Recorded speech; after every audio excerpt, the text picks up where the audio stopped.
Open Your Eyes is brought to you by the Belize Bank. Our country, your bank.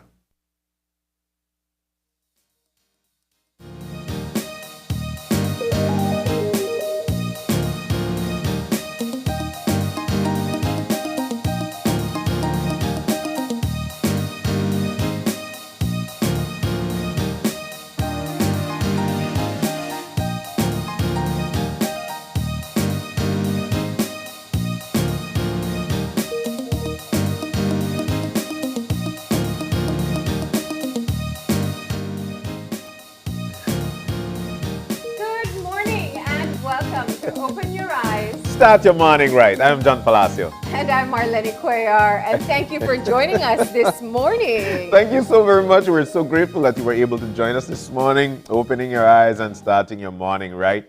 It's a beautiful Wednesday. Yeah, yeah. It is. It's sunny and it's sunny. I don't want to say it's hot because, that's a good thing after all the rains that we've had. Yeah. But it's beautiful out and we're so thankful that we've got wonderful weather, Mar. Yeah. And it feels cool. And I really could appreciate the coolness because if it's not really hot.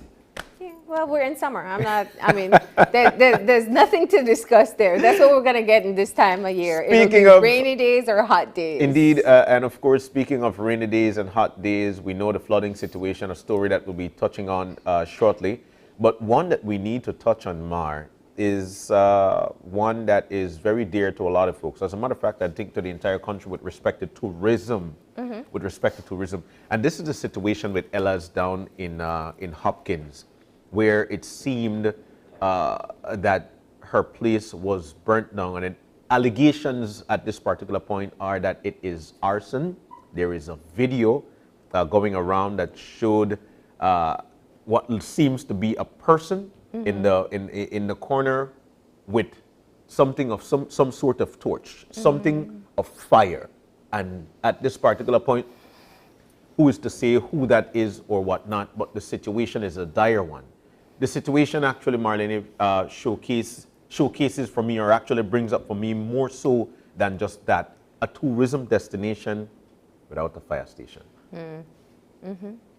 I think that when you look at, first of all, I think that we should mention that, of course, she is trying to raise funds to rebuild because it is a significant loss for the community. I think all of our tourist destinations, there are particular locations that are iconic. That's definitely an iconic location for Hopkins. That is, indeed. And Belizean owned, which is very difficult to find in some destinations. So I think the public has definitely responded with shock at the fire that has taken place. And this is a time for you to be able to translate that shock into being able to offer some level of assistance. And always remember, one full basket. Of course. Whatever you can give will be helpful so you can enjoy this spot when you head back down to Hopkins. Yeah. But arson, it's I won't say it's like theft, it's worse because you lose everything. You lose everything. In that process. But it's just one of those things where I can't comprehend how people can be so malicious. Yeah. You're right. How? Like, why? For what reason would somebody think about, I've just got this hate in my heart and I'd like to take that place down because maybe they're doing great business, or maybe they had maybe some kind of talk or something to that sort. I don't see why we should actually resort to actually doing that. What happens in these areas, especially with places as iconic such as Ella's, they actually bring business to the community, because what people do, especially tourists, Marlene, they actually do their research before they decide to venture off to a spot. It's not to stop and say, hey, what's going on here? They must have heard of it. And that's one of the reasons why they'd say, let's venture off into Hopkins, good food, good music, good people. And now that's not there anymore. Yeah. And now she must start from scratch. But her words are that she's strong and she will rise 10 times fast, or 10 times as strong as she was prior to the situation. We must be able to share love in our communities, especially in a close-knit community, Garifuna community, such as Hopkins. And that's the part that really got me. I'm close with that family. I know that family. I know Ella, I know Boy, I know all of them. I've been around them. We grew up together. And so to see such thing, it's nerve-wracking to me, Mark. Yeah. Really? One of those unfortunate situations, which also highlighted, as you mentioned earlier, one of the weaknesses in the area. It's not uncommon that development happens and not everything keeps up to pace. And it's clear now, and this is one example, and there have been others, to show that there has to be some sort of fire response in areas like this. Indeed. We can't have fire station and fire trucks in every single village in the country, but there's some that have greater need. Some that have greater need. Great words, Marlene, because Hopkins is one of the top tourist destinations. Beautiful beaches. But I'll tell you what, all these little tiki bars and whatnot that they have in these areas, they're thatch. They're palm trees. They're palm leaves. These places are easy to catch. It's like a fuel to fire. So what we need to do, especially having all these big resorts down there, is to try our best to focus there. One of the things I don't like, but it seems to be a way of life, Marlene, whereby you must have some sort of demise for things to rise to the next level. Yeah. Key Cocker with maybe a clinic, San Pedro with a polyclinic, Placencia with a polyclinic. Then there is a national referral hospital, the KHMH, which of course, with all due respect, great work in that particular area. Great work, and I give KHMH extreme kudos because they do their best with what they've got. But why not try to focus on these areas whereby we know that tourists flock there every day, Marlene? Planes after planes go south. Planes after planes go to San Pedro. But what are we doing to try and rectify these situations whereby of health or hazard?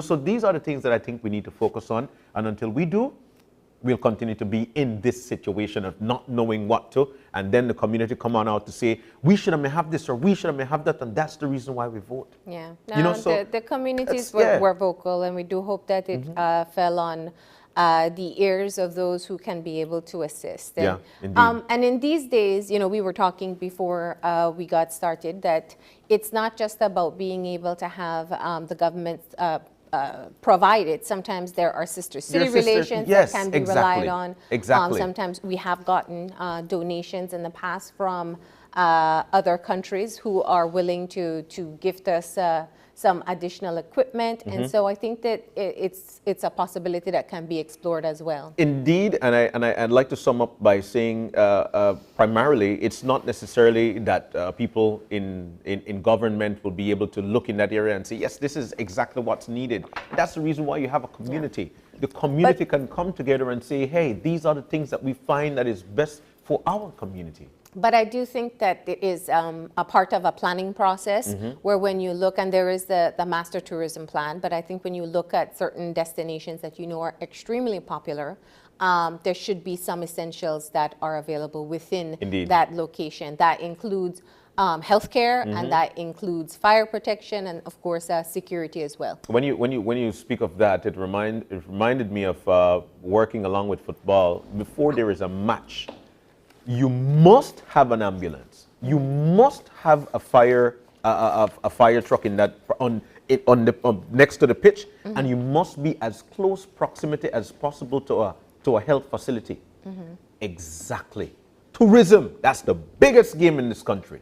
So we must be able to do that. And that's just one of the things coming out, Mar. One of the next thing that I'd like to touch on.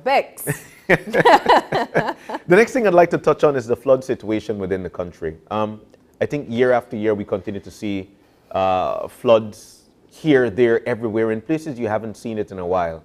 And I'm not saying that there are things that we should have been doing, which maybe, yes, but at the same time, people in low-lying areas should be aware of. And you're in those areas, then what you need to do is to actually clear your path so you could have a better flow of water from within your area. Over the weekend, Mar, a lot of rain. In some areas, up to 12 inches of rain. We saw the flooding situation in Orange Walk and the Corozal area.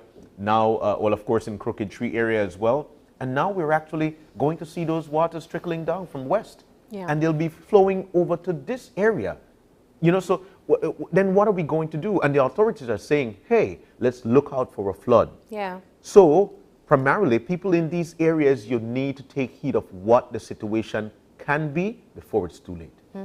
Absolutely. No, I do think that there has been quite a bit of warning about the potential for floods. And even though we're not seeing rain right now, I know we don't see any rain in Belize City. There was a bit last night. But I do think that you have to consider the situation that has been explained, which is that the waters will come down from Mexico and Guatemala, and that we can expect to see some floods. Flood-prone areas, I think people know the risks that are associated, but it's just a matter of planning ahead. And like you said, the drainage situation, there's one that, of course, the municipality is in charge of, but also in your immediate vicinity, you can also take initiative to ensure that your drains are cleared as well. So let's continue. And that makes a big difference in flooding. It does. And finally on that brings me to say that let's continue to take heed of what the authorities are actually telling us. All right? Please, let's do that. And then there is this activity coming up this weekend right here at 5, and it's back. It's back, it's back, it's back. And a lot of families are actually talking about it. There are folks who've been belting out tunes for the past 2 years because of the pandemic. So I think those throats, they're ready and set to do their best, because KTV The Remix is back and the auditions start this weekend. That's right. I know. I am, I think we have been asked this question. Everybody who works here has been asked this question time and time and time again. When is it coming back? When is it coming back? And, the truth is, John, I think it was such a uncertain time with COVID. You weren't quite sure. But at this point, everything is people have figured out how to be able to live with the pandemic, and people need some uplifting entertainment. Our viewers have depended on that from us for years, and it is time for us to bring some joy back into the homes. But we definitely are looking forward to seeing some exceptional talent as well. Every year we go through the list of people we know who started off on the KTV or Summerfest stages, and how they've grown into professional artists. So every time there's a new season, we try to figure out, who's going to go beyond this competition to really take up a musical career. So it's a wonderful platform for people to get themselves out there, and also learn, how to perform under all the circumstances that exist. TV, stage, TV, live audience, and everything in one. Oh my goodness, it's nerve-wracking. So I watch the show a lot, and sometimes I watch the repeat just to hear maybe certain people, and I'm like, how in the world are they singing in front of all these people? And then the judges are right there, and then they're on camera. Speaking of on camera, your opportunity is actually this weekend. If you'd like to take part in KTV The Remix, your audition is this weekend. I think it's this weekend and next weekend, right? It's Saturday and Sunday this weekend. Saturday and Sunday this weekend, and it starts at 9.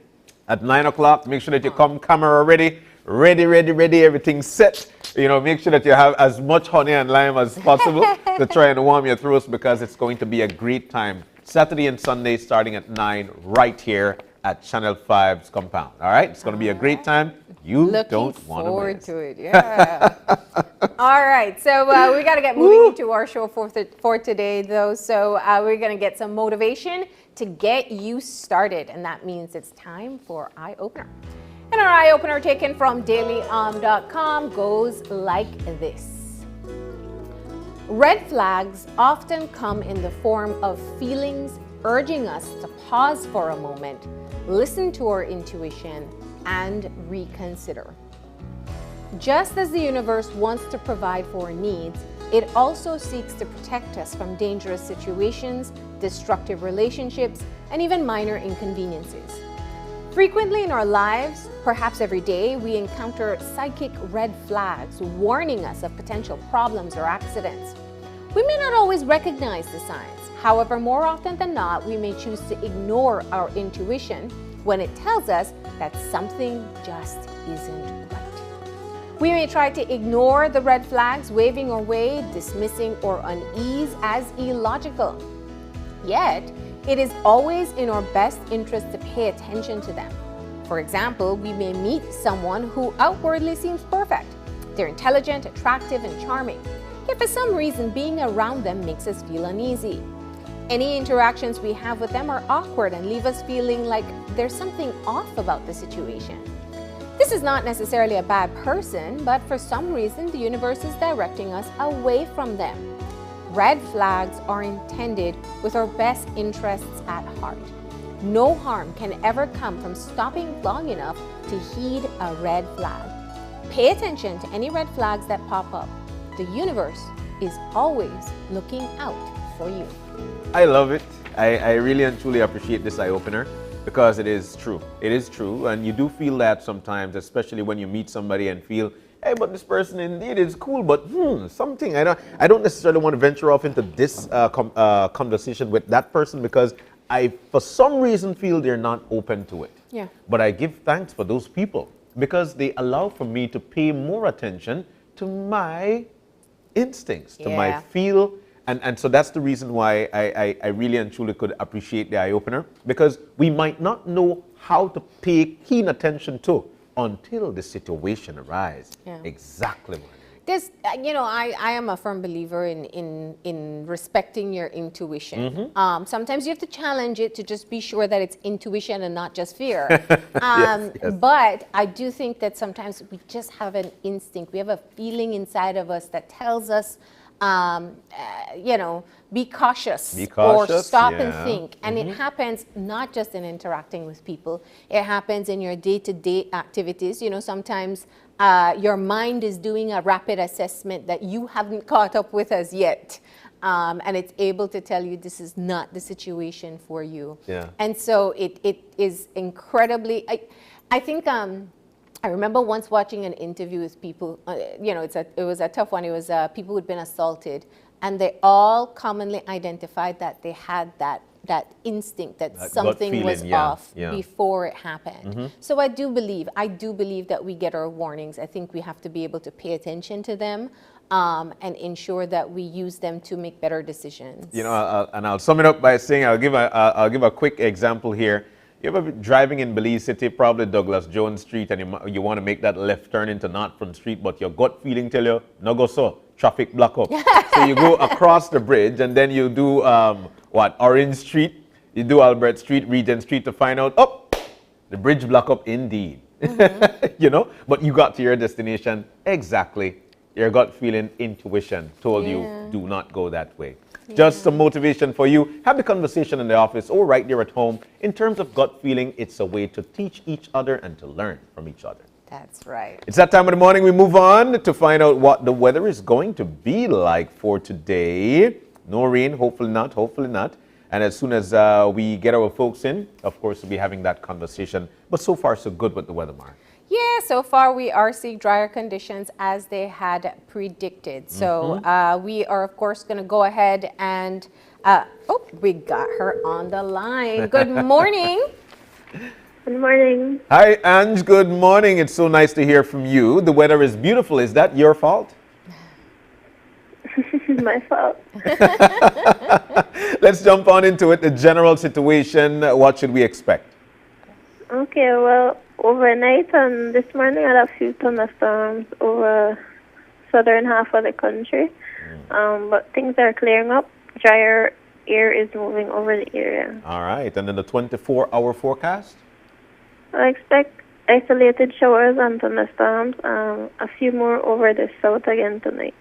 All right. So we'll eventually get to our advisors, watches, warnings. But let's talk about the winds before we do that. What should we expect? Okay, the winds are generally from the northeast at 5 to 15 knots. Oh, wow. And we expect some gusty conditions near heavy showers and thunderstorms. Okay. And the temperatures for today, highs and lows? High temperatures today will reach near 87 degrees Fahrenheit along the coast, 93 inland, and 77 in the hills. And the low temperatures tonight will fall to about 77 degrees Fahrenheit along the coast, 72 inland, and 68 in the hills. All right. And what should we expect for the next few days in the outlook? Well, for the next 2 to 3 days, we expect mainly fair weather with isolated activity or a few thunderstorms over the south, especially during the night. All right. So you did mention a few thunderstorms, especially in the south, especially at nighttime. So should they be watching for anything like advisories, watches, warnings? What should they expect? We still have a flood watch in effect since some river levels are high. And then we have a small craft caution in effect for the gusty winds and rough seas near heavy showers and thunderstorms. Okay. And finally, the tropics. Anything we should be looking out for? Not at this time. All right. Well, Angelia, we're so thankful to have had you this morning to give us the news on the weather. Thank you. You're welcome. All right. Now we know exactly what to expect, Mar. The advisors, watches, warnings. You could always jump on the site and see what you are able to watch out for. All right. It's time of the morning. We move on, though. We've got 3 lovely segments lined up for you. As a matter of fact, we'll be chit-chatting in the first segment with representatives of the Belize Hotel Association. Their annual general meeting and a seminar is coming up. They'll tell us all about it. That's right. And the second part of the show, as schools begin to close, we know parents, you're trying to find something to do with those kids. Well, Yes. there is a, John says yes, there is a free volleyball camp for girls All right here in right. Belize City. Stars Volleyball Club is hosting one, and it is open to children as young as 5 years old. So Sweet. we're going to get the details about that, how you can secure your spot to get into the camp. All right, and in our third segment for this morning, it's all about a cultural heritage that will be in Belize, Cultural Heritage Center in Belize. We'll be talking to the players of this and, of course, what's going on within that particular arena so you know exactly what to look out for. All right, so that's going to be our third segment for this morning. All right, we are going to go ahead and take a break. When we come back, we are going to be talking about the upcoming Hotel Association AGM and also how they'll be discussing emerging trends in the industry. So please stay tuned.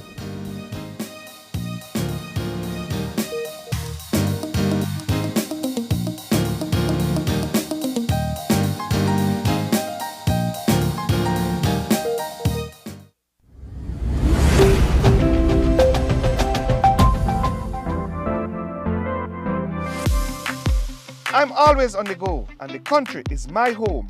So when I want to get away from it all, I immerse myself with my favorite movies, all from the new Smart Stream app. It's easy to use this service. Purchase your movies from the app and use your mobile data, Smart Stream data packages, or smart broadband to stream and enjoy. Be like me and stream on the go with Smart Stream.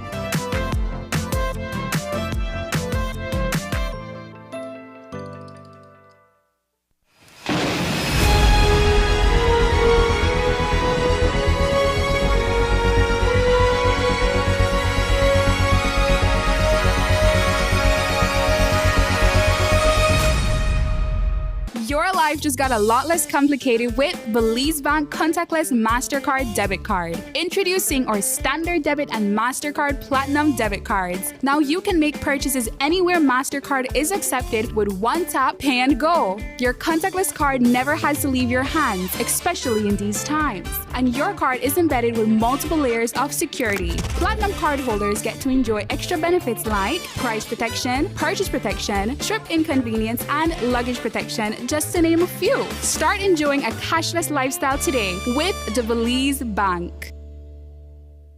June is full of joy at Cellular World. Cheers to our graduates and their dads, because during this month, we should come together to recognize their efforts with a meaningful gift. Give them a gadget to improve their life or that they will enjoy, such as a laptop for future university students or a cell phone or tablet for dad that wants to keep in touch. At Cellular World, we have great gift options for those that you love. Even better, we are giving away free scratch and win cards with every purchase over $25. Visit us at our stores in Belize City, Belmopan, and San Pedro, or shop with us online by sending us a message on WhatsApp at 615-5141. Find the perfect gift for your dad or grad at Cellular World. As a parent, raising a family has its challenges. How many times have I told you not to play ball in the house? But growing up in a family has its challenges too. I can't take this no more. Let me share a little bit about what mine was like with you. Uncle, where Where do you get your information from? Right up on Facebook, you show me. Guess what? Lisa got her period. But don't get me wrong, we had fun too. I like me like 1, 2, 3. I can't wait to share more about For We Family.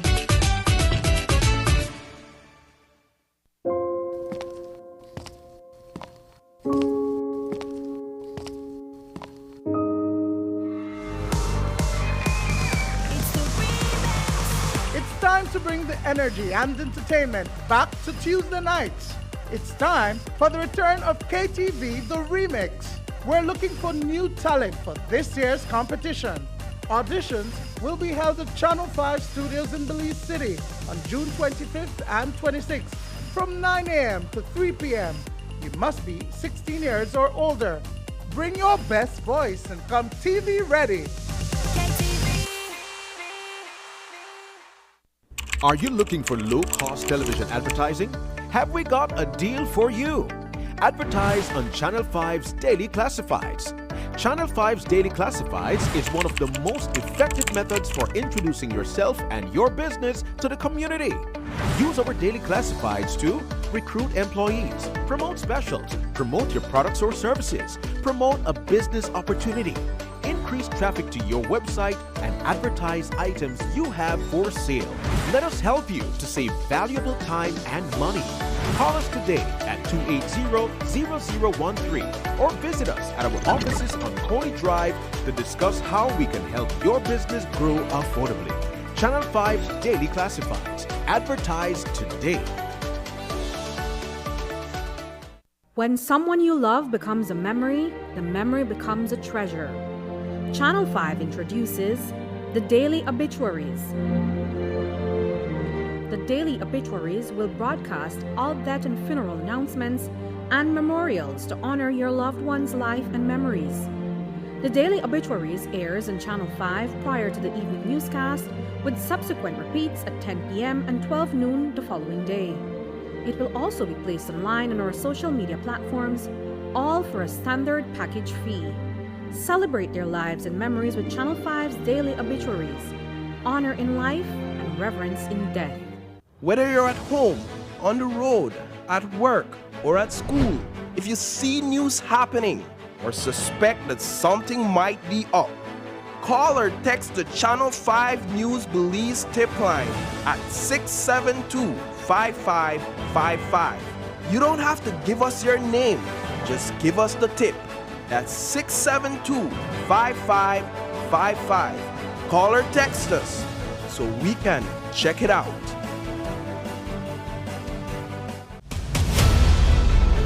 Dwayne Moody, Isani Cayetano, Marian Ali, Paul Lopez.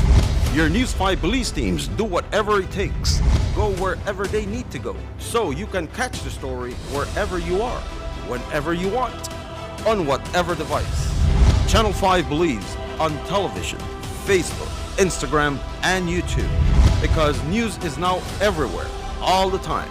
And so are we. And we'll be back in a few, so stay tuned. Thanks, Jen. Hey there, we know you have to head out to work shortly, but don't forget that you can stay tuned by watching us on our Facebook live stream. Find us at Open Your Eyes BC, and you can continue watching there. You can also download Facebook Watch on your streaming device, and you can watch at your own convenience. And for all the behind-the-scenes fun, follow us on Instagram at OYE Belize. So, find us and follow us today.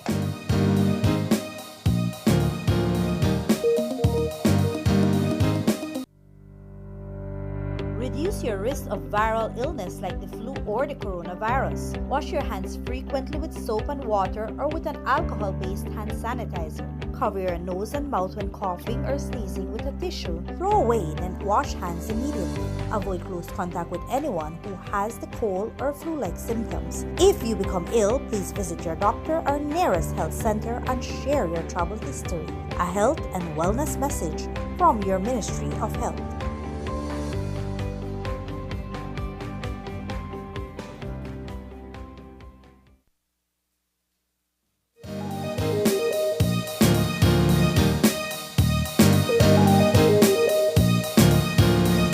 back. Welcome back to Open Your Eyes, and we're moving now into our first segment for the morning, and this one is all about refueling and re-emerging through synergy. Actually, no, it's actually the Belize Hotel Association and their big activity coming up this weekend. It's going to be a great one, that much I could tell you. And we've got everybody in to talk to us about it. Alina Saldivar is here. She's the president of the Belize Hotel Association. We have Roane Badio, who is actually board of directors at Belize Hotel Association, and Joel Numdarkham.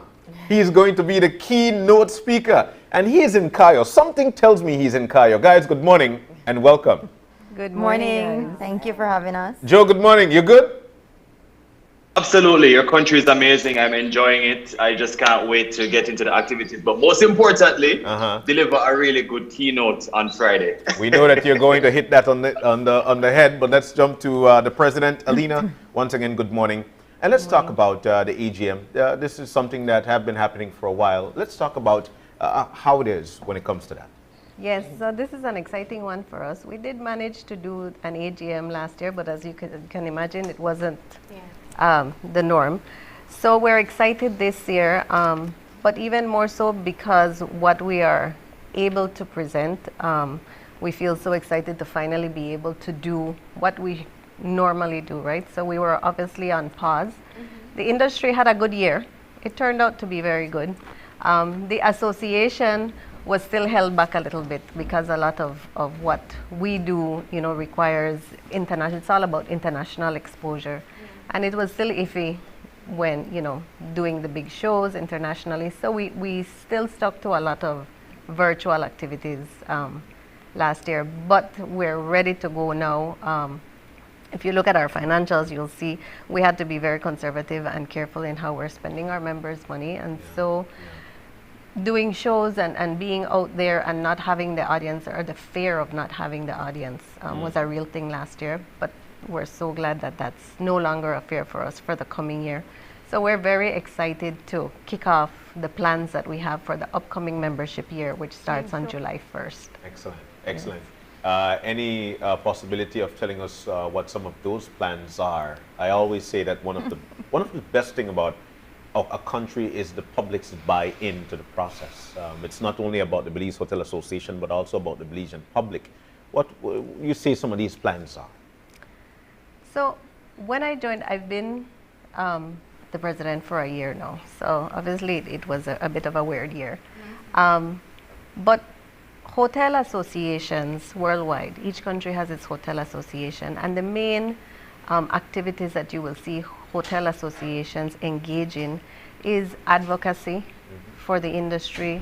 Your mandate is to be the voice of the accommodations industry, a lot of networking, a lot of acquiring opportunities for members, stakeholders in the industry. However, our Belize Hotel Association goes a big step further, whereas the BHA has embarked on marketing initiatives. And that's not really something that you see a lot of hotel associations do. But I think it is an excellent initiative because of the way that our destination is structured. Most of our properties are small to medium size.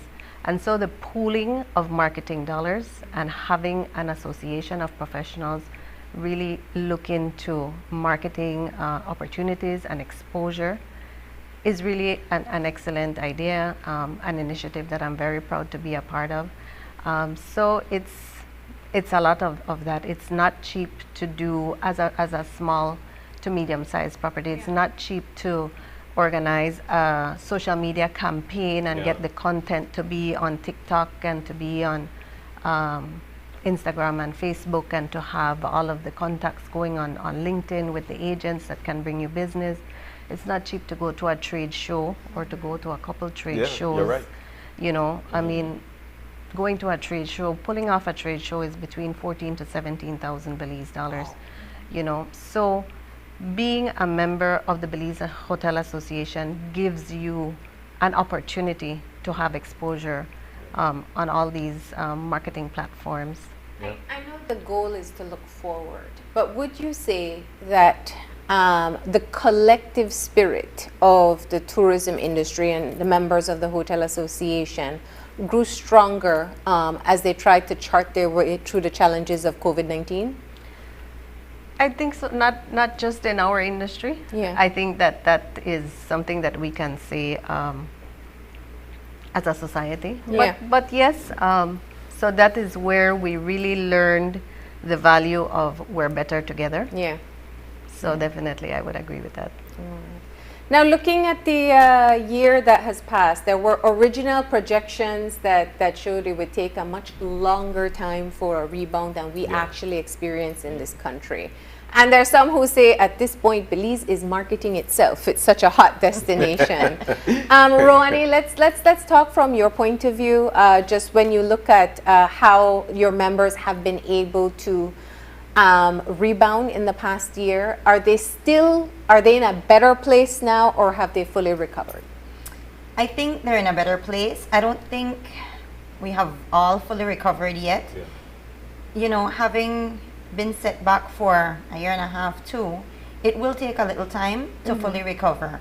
So I think we're well on the way to recovery, but we're not fully recovered. And I think all the properties, not only our members, but we can see it with non-members as well.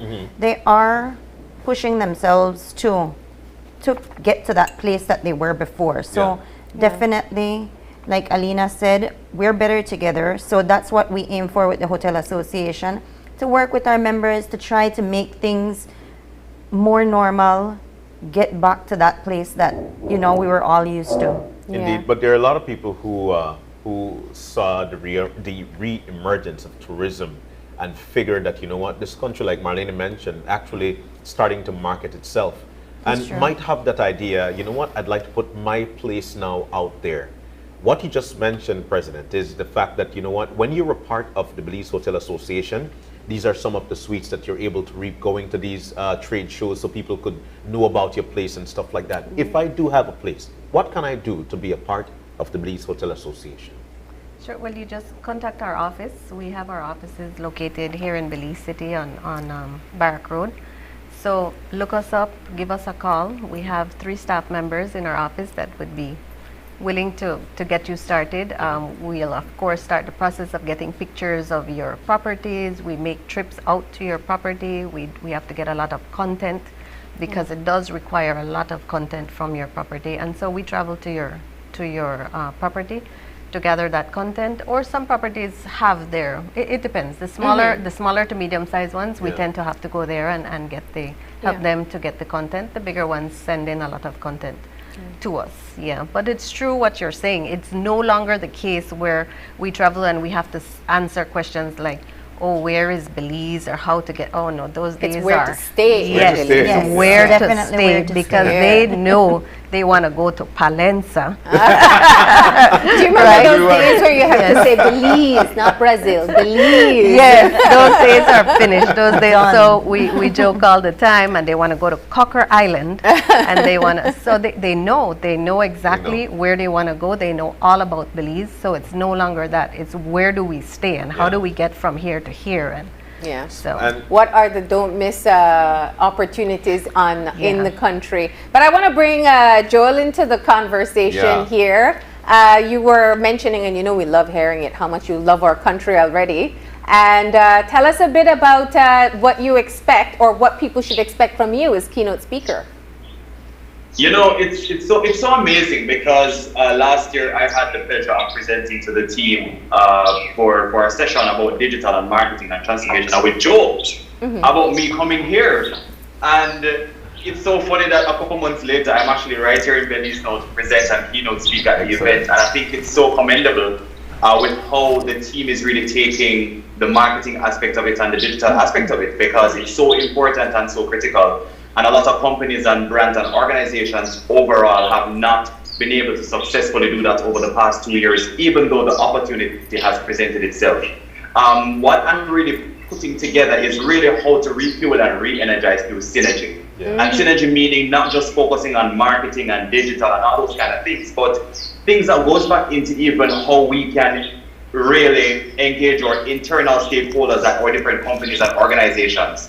One of the things that a lot of companies keep forgetting is how important employee advocacy is. And once you have people that work for you, that are energized and willing and ready, it makes the process so much easier to communicate what you want to the public and to those who you're trying to target. So from my presentation, it's really going to be a nice pep talk. I'm not keeping anything too long because I want to get to the point, but it's really to just zone in on those areas and key areas, what other brands have done to really focus on collaboration. So a big part of my focus will be collaboration and community. Community, where do you bring in Gen Z and Gen Alpha and Gen X and the boomers? You know, how important it is to look at that when you're building and crafting this new strategy, and also looking at the horizon. How is it that you're now going to re-energize to get out of what's happening right now? So it's going to be quite a comprehensive one. I really love to use examples when I cite. It's so funny that even staying here at this resort, I was able to like go on their Instagram and find an example that I also want to include in the presentation. So it's very practical and relatable. So I'm very excited and pumped to do that. And I think, you know, the key takeaway I'm looking forward to from every member is really community, the community focus. Community in the sense of those who you're partnering with other hoteliers or other industry members, and also your audience. You know, how is it that you're going to effectively get them to want to stay? How is it that you're going to attract them from abroad? And how you're going to encourage more staycations as well, because that's important. You know, Joel, ironically, you're in a position right now to actually speak to us as a tourist as well. So you're coming here to talk about something that, you know, we're trying to market to folks, and it is your first time. Let's get some of your first impression. What are your thoughts on what you've seen so far? I had the most amazing conversation with my chauffeur yesterday. I got a history lesson between the airport and the resort. I learned about the settlements. I learned about why the bus stops have names. And it was so incredible because I just started asking questions, and then he just started to explain everything to me. So the warmth and hospitality that I've received so far, Monica and Dalina have been so amazing in terms of communicating and ensuring that this has been, you know, a great experience. And even the resort, like, I'm getting VIP treatment. I made a tweet this morning that it's going to be very hard for another person to get me to come and speak if they're not going to treat me like I'm treated in Belize. So it's quite exciting. And what's also good, and it's funny you mentioned that, because what's also good is I'm giving my audience a first look in my experience here as well, even though I'm here as a speaker.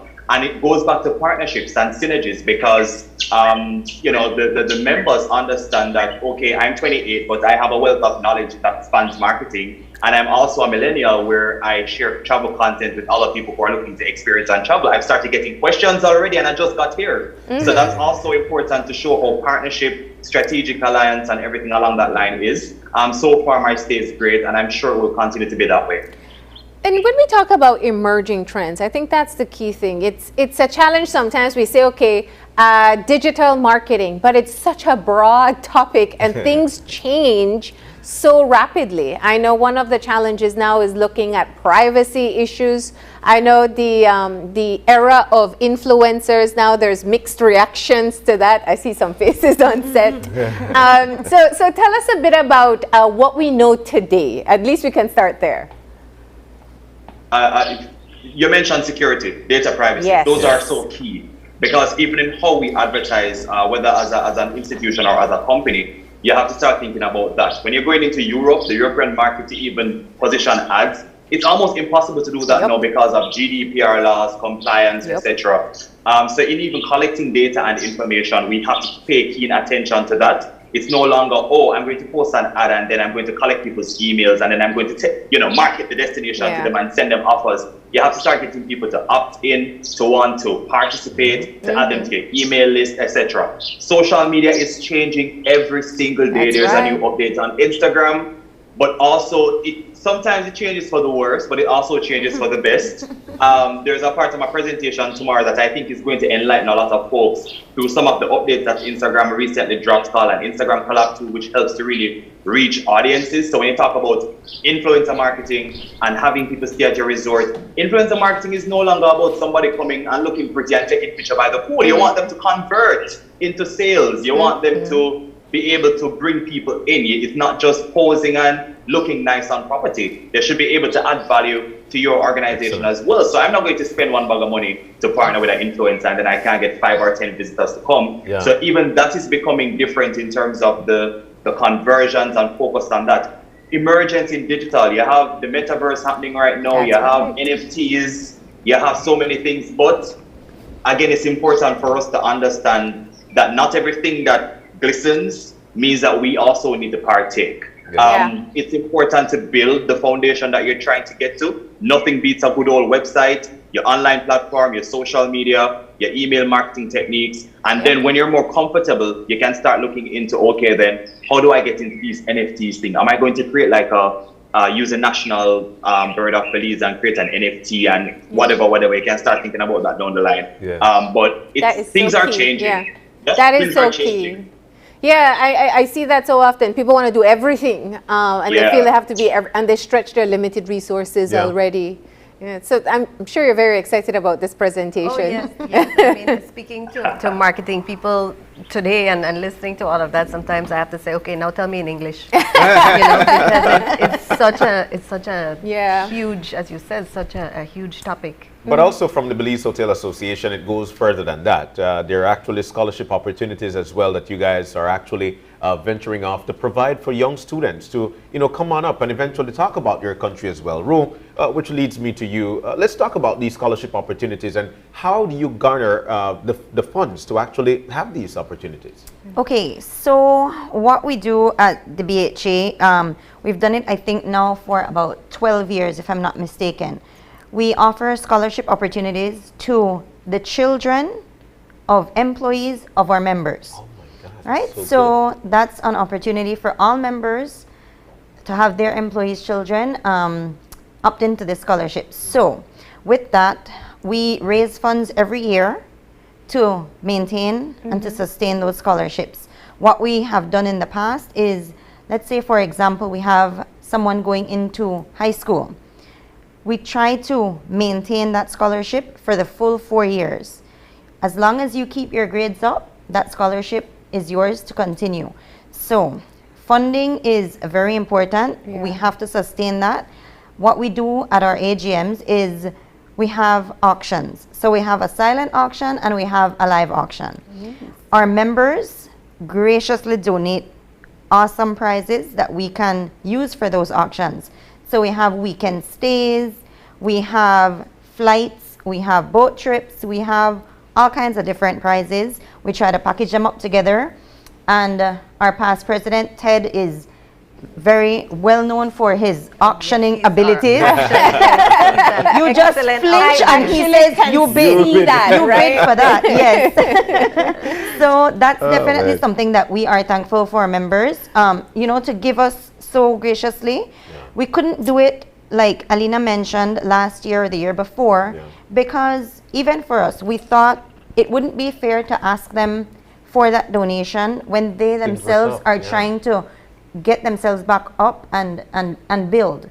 Right? So this year we said, all right, we need to do this, we need to try to continue this, and our members stepped up. Oh, this is so great. So with all these niceness going on there, now how can we be a part of this? I mean, I want to win our weekend stay too. Right. So that means then that you have to be at the AGM. So this Friday, you come out to the Biltmore and you bid. Make sure your wallet right.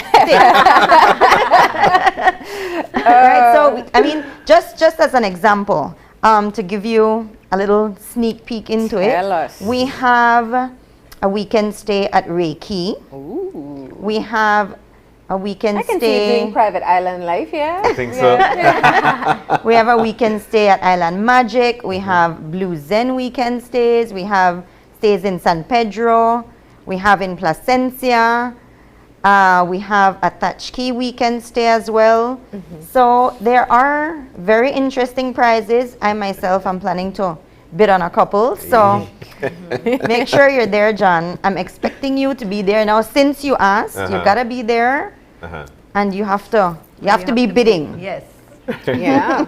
So I mean, this is a prime example. I think, and I can't let you leave without asking the very important question, which is, how do we cater to our own Belizeans who want to explore and visit Belize? I think Joel said something really important, that community-minded thinking. Your employees could be online, raving about your institution and why they love working there or how beautiful it is. And the same with Belizeans. During the pandemic, we know that local tourism was really helpful in keeping some places afloat. And we understand there's a difference between revenue earned from a foreign tourist versus a local tourist. But what's the plan in being able to sustain the momentum that was started during COVID with local travel? Yeah, well, there's no, COVID did that for us. The locals are basically what saved us. Yeah. Every single property that managed to keep their doors open, it was solely because of the Belizean traveler. Yeah. So I think that really changed the mindset of the Belizeans, because whereas it seemed so attractive to leave the country and to go across the border or to fly out wherever. So now I think that they themselves have a huge appreciation for what they have available right here in their backyards. So, and I'm sure that no property will deny that they love when Belizeans come. Yeah. But of course, we get all this niceness. There are so many places we've never been, but via or throughout that the pandemic, people started to go here, there, and then the word began to to come out that this place is very nice. But Ro, I want to get back to, you did say, okay, yes, you're able to go. Who is able to attend this seminar this weekend? If I can answer that, because I really want to mention the morning session. So it's a full day's activity. The AGM starts at 1 o'clock in the afternoon. However, we have a very exciting morning session. So it's an educational industry seminar. So we're going to have professional panelists discussing 3 topics. One is IT solutions available in country, specifically for the accommodations industry. Yeah. The second is marketing trends, of course. That we can never speak enough about marketing trends. So that is our second topic. And our third topic is staffing issues, post-pandemic staffing issues for our industry. There's been a lot of changes. And so that's going to be a very interesting topic as well. So that anyone can attend. BHA members are entitled to a free seat, and any additional, they pay $35. But non-members are more than welcome to sit in that seminar. Non-members pay $45 for a seat. All right. And so that's for the morning session. That is for the morning session from 9 to 12. Yeah. Yes. And then your keynote speech is for members of the association, right, Joel? So then, yes, Joel is going to be the most exciting part of our afternoon activities. You mean in addition to your report on the past year? After all that boring stuff, then Joel's going to wake up everyone. I want to ask one more question. I think the industry is I'm sure changing as well. What do we know about post-pandemic travel that's important for people to keep in mind? Are the demographics changing? Are people seeking different types of experiences? Are they willing to pay these very exorbitant flight prices we're seeing now for travel? What do we know? Joel, you're nodding. You're muted? We can still see you. We see the facial expression and all that. There we go. Okay, awesome. Gotcha. Yes, I'm so happy you asked that question, because it is changing. It is changing, and there is this. First of all, everybody's kind of like very happy that this thing is getting out the door. It's with us, so it's a part of life now. But when I interact with a lot of folks, a lot of people are looking for local. They want to experience the community aspect of tourism. They want to be with the citizens. They want to just to do that. And then there's also the traditional taste in terms of the resorts, etc. And what that means is that resorts who might have had practices where they try to keep all the visitors on site with different entertainments and edutainments, etc. You have a new taste of visitors who are coming who may want the best of both worlds. They want to be there, but they also want to be in the community. So there's a taste that's changing. Younger people, we are yearning to explore. I was in Europe last month with one of my friends from work, because remote work now, so they're able to move and work from somewhere else for a period of time. And that is something that's also becoming very popular. Yeah. A lot of organizations, we know that a lot of tourists coming from the North, North America, and a lot of organizations are giving their workers the opportunity to work remotely. I think Airbnb just gave their workers to indefinite remote working, which means that if you're based in Chicago, you can go and work from Belize for 2 months, 3 months, 4 months. We saw Barbados with the passport, tourism passport thing that they did. So it's changing, and we have to get into that quickly. Understand the demographics, what they want, what they're looking forward to, how to bridge that gap. Some want the resort, some want the community. How can we, maintain a balance and maintain profitability? But it's definitely changing. Return visitors are looking to come back, spend extended time. It's an exciting time. I mean, the period was daunting, but it's really an exciting time to really just push forward now and see how best it is that you can reposition and refuel yourselves to get, maintain that profit, and also tap into a new generation of travelers. Joe, you've been across the world with respect to your job, but especially during this pandemic, do you find that resort owners are actually skeptical about something else coming up? And what do you hear they're doing to try and withstand if such things should come on out? So having flexibility with your operations. Nobody saw the pandemic coming. Nobody. And you have some companies who have adjusted, and you have some who are still lagging and trying to catch up. Luckily for the Belize Hotel Association, they saw the need in really tapping and investing in marketing and digital, and telling their members what's happening and what's really going to take place.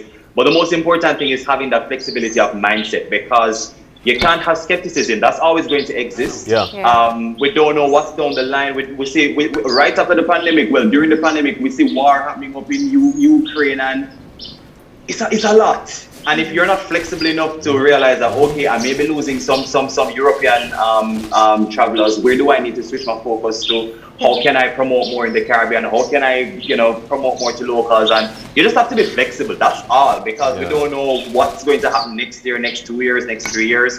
But you always have to be willing to adapt, stay up with the trends, keep up with the trends, keep up with the developments, have your ears on the ground to also see what may happen, look at the projections, look at flexibility in costs and rates and attraction, what's new, and see how best it is that you can really withstand whatever other madness happen down the line.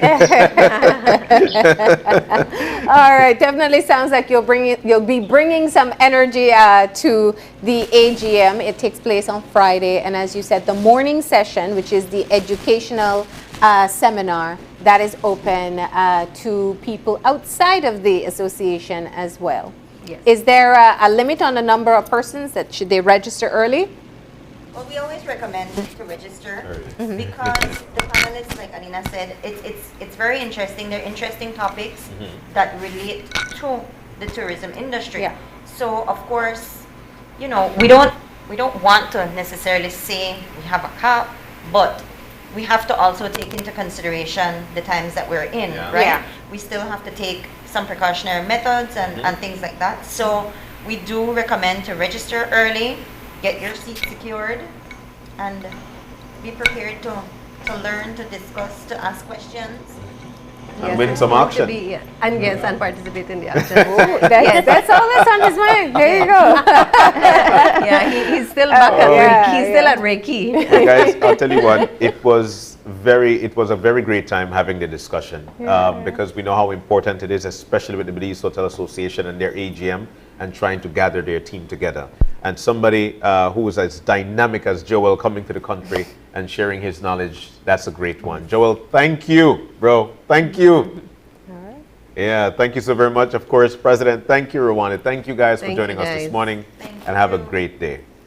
All right, so we're about to take a break, and when we come back, it's going to be all about Stars Volleyball Club They've got a free volleyball summer camp coming up. You don't want to miss it, and how you could get your child, actually your daughter, because it's for girls, how to get your daughter into it from 5 years upwards, all right?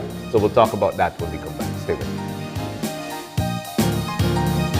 Marketer, journalist, and most importantly, a social impact creator. I'm beyond excited to be joining you in Belize at the Belize Hotel Association's annual general meeting. We'll be talking all things refueling and re-emerging through synergy, a very important discussion point right now for any brand. This happens on June 24th, so in order to be there to get the gems, you have to register right now. I'm so excited and looking forward to meeting all of you, not just to present, but to network and build a community. See you in Belize.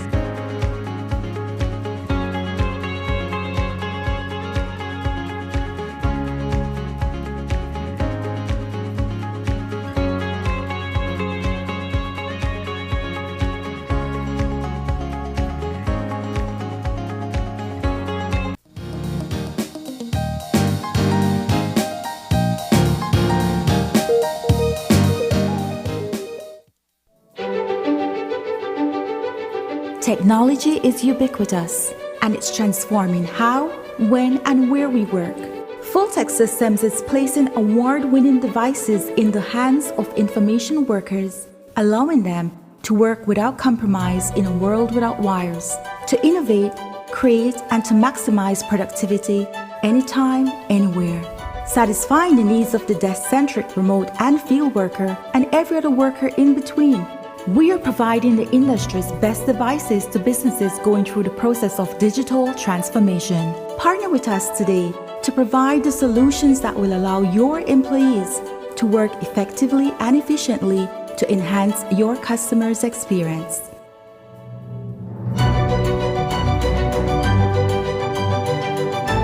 Fulltech Systems, your technology center, where you'll come for the price, but stay for the service. I'm on my way to Belize, where I can get what I need and save some money. After 75 years in the business, nobody do it like Belize. Hello, how may I help you? Anything you need, we got you. Whether it tools or tiles, lights and fans, we are serving with a smile. Genuine plumbing and electric supply, quality construction supply, heating and air condition, 100% Belizean. Belize, celebrating 75 years of quality and savings. Quality and savings. Belize, celebrating 75 years of quality and savings. Quality and savings. Belize, celebrating 75 years. Quality and savings. Quality and savings. The Five Sisters Resort, located at the Gaia River Lodge, is nestled within the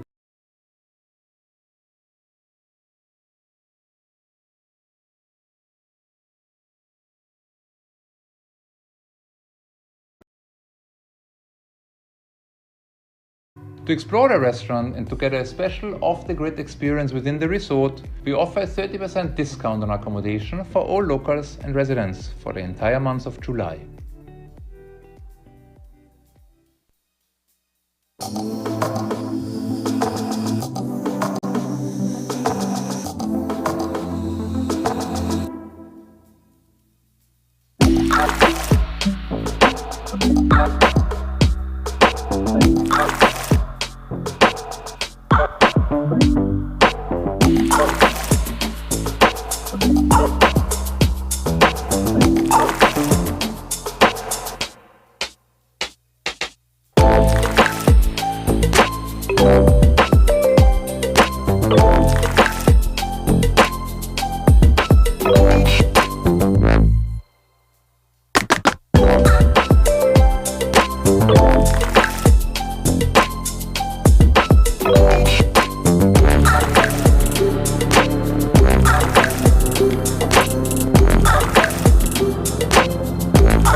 energy and entertainment back to Tuesday nights.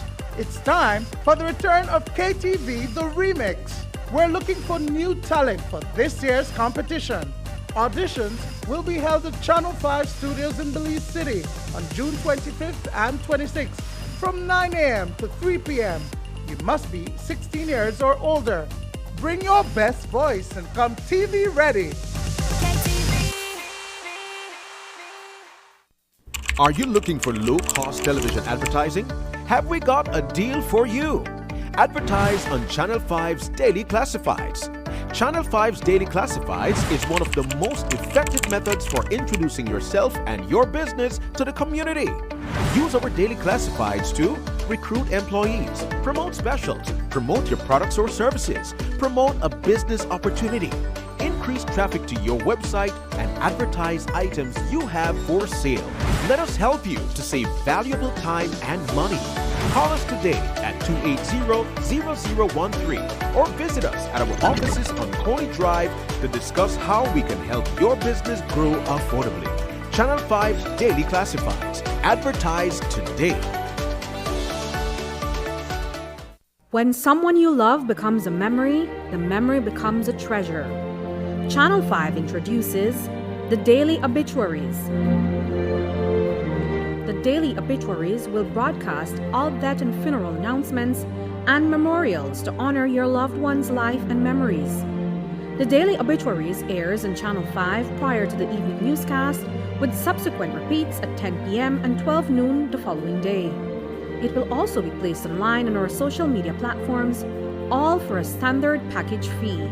Celebrate their lives and memories with Channel 5's Daily Obituaries. Honor in life and reverence in death.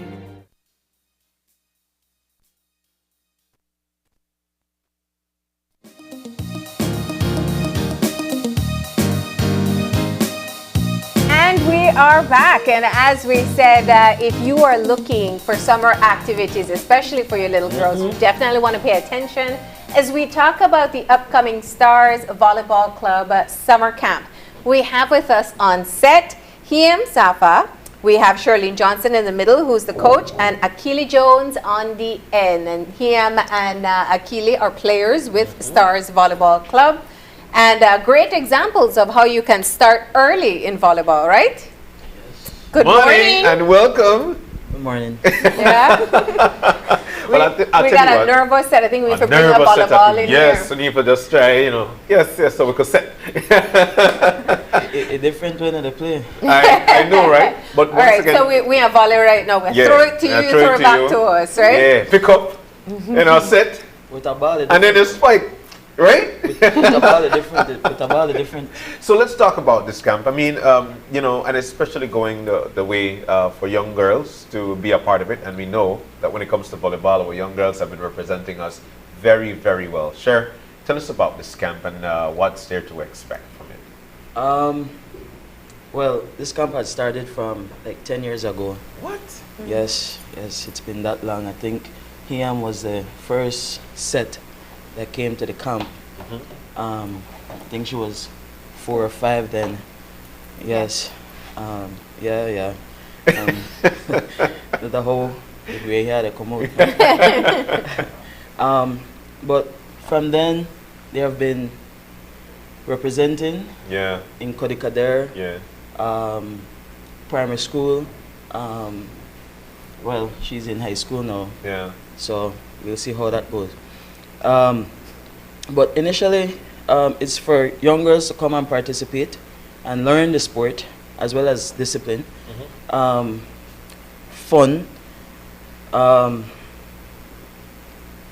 Just come out and have fun.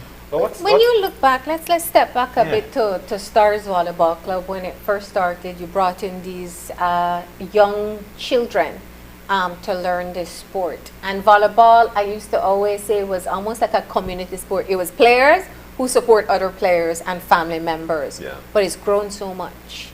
And the investment in teaching them foundation shows today. What's the motivation here in kind of getting these young athletes started so young? Well, it starts from the coach itself, because this is what we want to do. This is what we most of the time we hear about guys in basketball, and you know, I would Various never. sporting disciplines, Yes, I would never. We never hear about females in a lot of things. So the woman behind this, which is Lupita Kwan, said, you know what, I could do this, and she put in all the effort, she put in all the work, and brought me out, and trained me as well to become a trainer, a coach. So I don't know if that answers your question. I mean, you have a long history with sports as well. Exactly. Let's not, I do. and usually after high school, the possibilities become limited for women. Is that what you found? Yes, yes. I remember, don't worry. I know your sporting history. But sure, why did you, because you didn't just jump into this, look, I got to do this on sports. Why did you find it most needed or most important for you to be a part of this with these young ladies? Growing up, we never have all of this. We didn't have most of these things, and now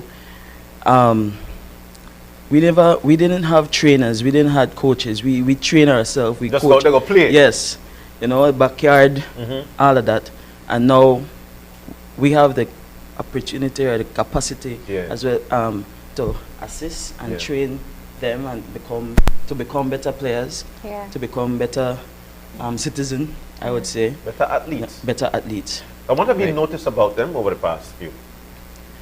Oh, they have grown so much.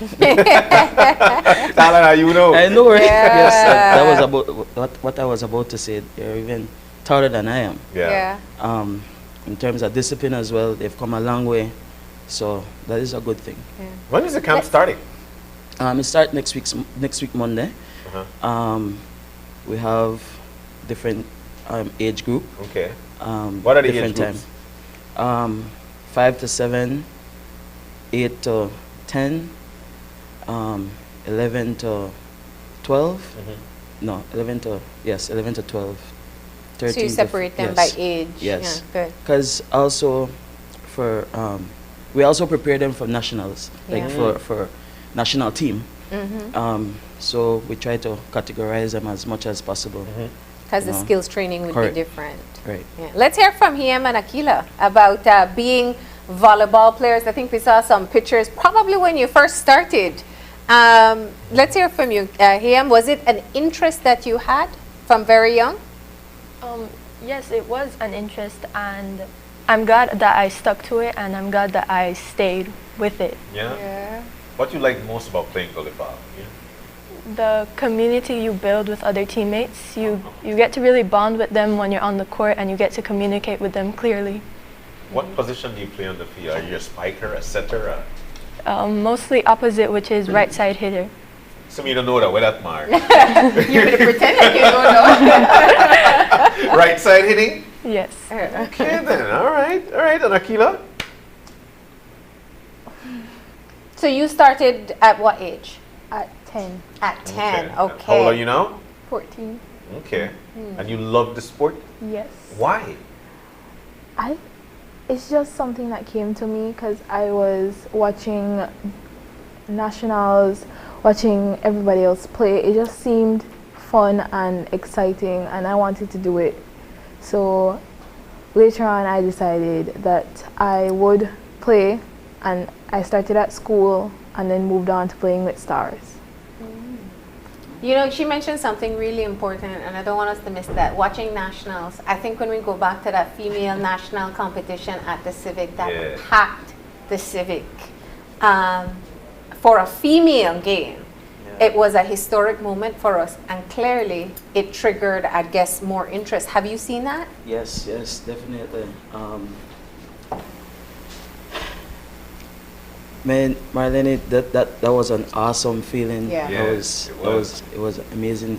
The girls, those girls came a long way. Yeah. I mean, from them, some of them started from 11, 12 years old. Yeah. Now on that senior team, see them play like that, see them play and represent us well.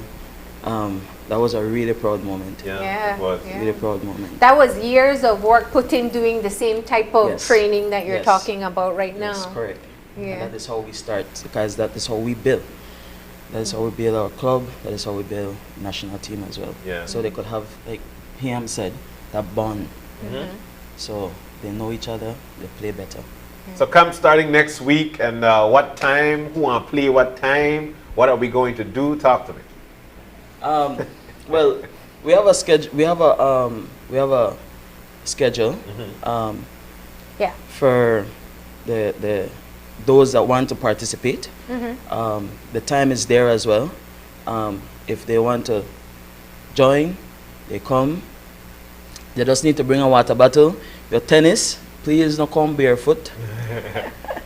Tennis, Yeah. water bottle, and a change of shirt. And just come and play. If you want to contact Priscilla, she's here, she's there every day. I don't know if you all have a flyer. Yeah, we have the flyer. We'll put it up. Don't worry. Yeah, Yeah, okay. that has the contact number and Everything. the time for everything. All and age information. group. Yeah. Most of the information is there. Or Yeah. all of it is there. I want to hear about these girls' experiences because, you know, there's enough to do with school already, I could imagine. And so it actually takes discipline and dedication to keep on going back to play volleyball. How much of that, how do you balance it? One, like how do you do school and volleyball? And how do you get the support of your parents? When I decided to play volleyball, I was in standard 3. My mom told me I could do whatever I wanted, but I had to focus on school also. I just did my schoolwork before I left out for volleyball, did volleyball, and then go home, do school. So basically, my world revolved around school and volleyball. Yeah, it becomes a reward system. How about you, Hiam? I would go to volleyball straight after school, and then when I would come back, I would get no distractions or anything. I would go to my schoolwork and I'd finish it up, and then I'd just do whatever I wanted in my free time. Okay. Now, you and your sisters have all played volleyball as well, and I think that's a great example to talk about how even within the same family, they're learning to play the sport. Tell me about that. So my sisters were obviously older than me when they started, so they went in a different age group, and I got to see them play at different tournaments like nationals, and I really wanted to continue playing till I could get to their skill level. Aspirational goals, and some of them get scholarships to go play volleyball. Tell us about that. Very true. I really can't say much about it. I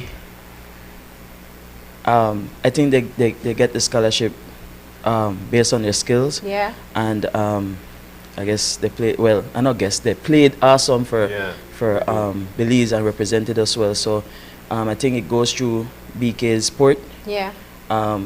He's the person behind that. Yeah. So that is as much as I know. Yeah, I know, but what I'm saying is they're recruiting the talent in Belize because it is that good. They're at that level. Yes, they're at that level, and we have 2 tall girls, hopefully, in the next 2-3 years, they'll be on that too. Yeah. So I guess we'll come up on the show. Yeah. Indeed. I feel ashamed to stand upside of you guys. It's so weird. But honestly, that is all I know in regards to that. Yeah. But for females as well to be a part of this program, that is a reward as well. You're totally right. And I think once you're dedicated, good things happen. No, but you know, Hiam said it. You know, it's the social aspect of it. It's building that camaraderie with other people. That's one of the main rewards that she is so thankful for. Which brings me back to you guys again, whereby, with respect to your parental support, what do your mom say and your dad say for the fact that you're now learning a new skill? When I tell you. My mom, she supports me in everything. She has been there for me every time. She comes to my games, screams at me, and she just is There's there. some laughs around. Something to go on. That sounds like a story. And Hiam? What about you? My parents have always been supportive and are glad that I'm doing something different. Yeah. Yeah. And your sisters, I'm sure they're teaching you a lot. Yeah. You like that? Do you like, or they scream after you too because you do something wrong? Yeah, sometimes they scream at me and then they give me tips on how to be better. There you go. So I'm imagining that the next national team for volleyball will probably be right out of your club as well? Most of them, yes. Yeah. And that actually the games will happen next month.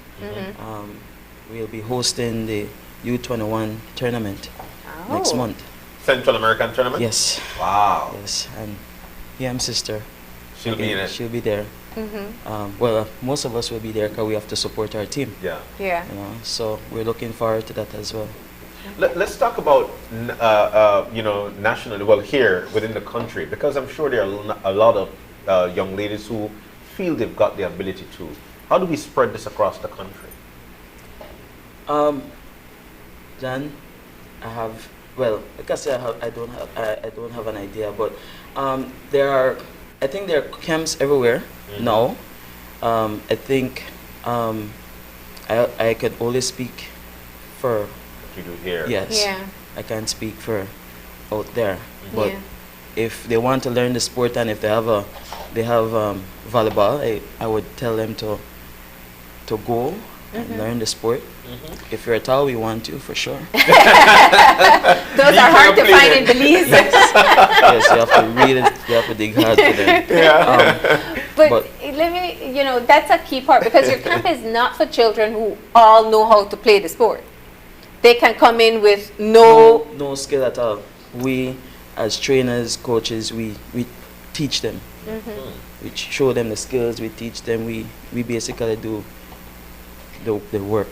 Now, make I get real with you now. How you teach 5 to 7 year olds where the ball is half their size? Honestly, those kids, they go in just to have fun. Yeah. And we teach basically hand-eye coordination. Okay. So by the time they're 8 or 6, 7, they'll be able, 8, 10, they'll be able to handle a ball properly. Yeah. But it's basically hand-eye coordination, footworks, run, chase ball.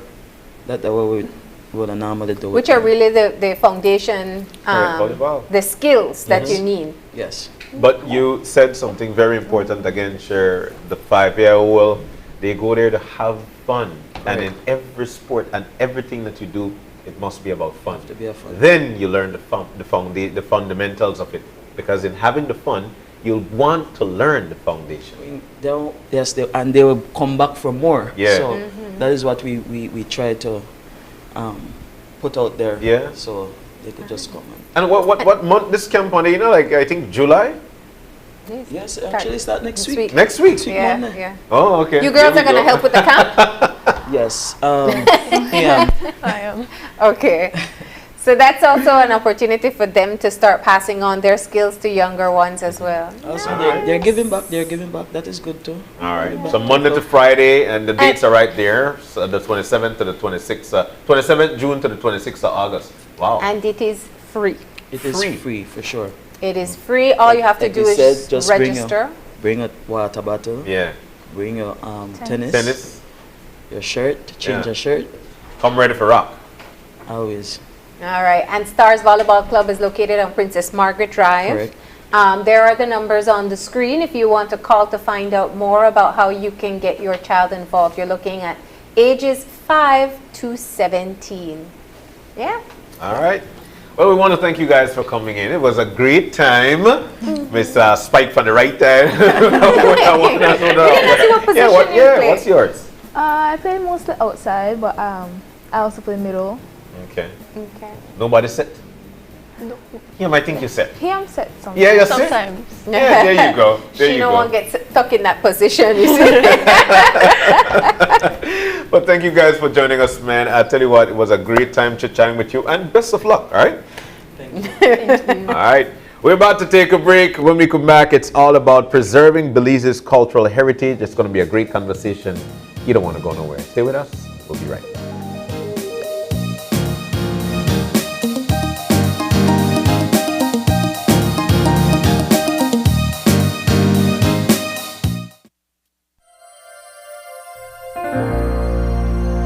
Hello, friends. This is Dr. Bob Roberts with another 60-second sermon from God's Word. The Bible says God is our refuge and strength and a very present help in a time of trouble. During World War II, while children were being evacuated from London, a little girl was heard praying, "Dear God, please take care of my mommy and daddy from those terrible German bombs, and dear God, do take care of yourself, because if anything happens to you, we're all sunk." That little girl realized with her childish mind what scholars have stumbled over into hell, and that is that God is, and that God is our refuge and strength, and a very present help in a time of trouble. Yet throughout all ages, mankind has sought to deny the reality and the existence of Almighty God. They have sought through philosophy and ideology and corrupt theology to get rid of God, and when they failed in their 60s, they simply decided to announce that God was dead, and the Death of God movement began, being energized by Friedrich Nietzsche, an early German philosopher who had openly announced that God was dead. The Time magazine for April the 6th, 1966 had in bold letters on its front cover, "Is God dead?" Dr. Shadrach Meshach Lockridge, an African-American pastor of the Calvary Baptist Church in San Diego, California, responded by saying, "If God is dead, then I want to know who called the coroner, who was well enough acquainted with the deceased to identify the body, and why was I not called, for I'm a member of the family." His obituary has yet to be printed, and the good news is God is alive and well. So trust Him. Today's 60-second sermon has been presented by Christian Foundations of Faith in cooperation with the Baptist churches in your area.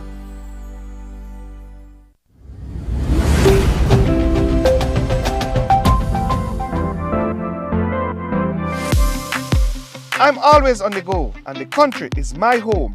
So when I want to get away from it all, I immerse myself with my favorite movies, all from the new SmartStream app. It's easy to use this service. Purchase your movies from the app and use your mobile data, SmartStream data packages, or smart broadband to stream and enjoy. Be like me and stream on the go with SmartStream.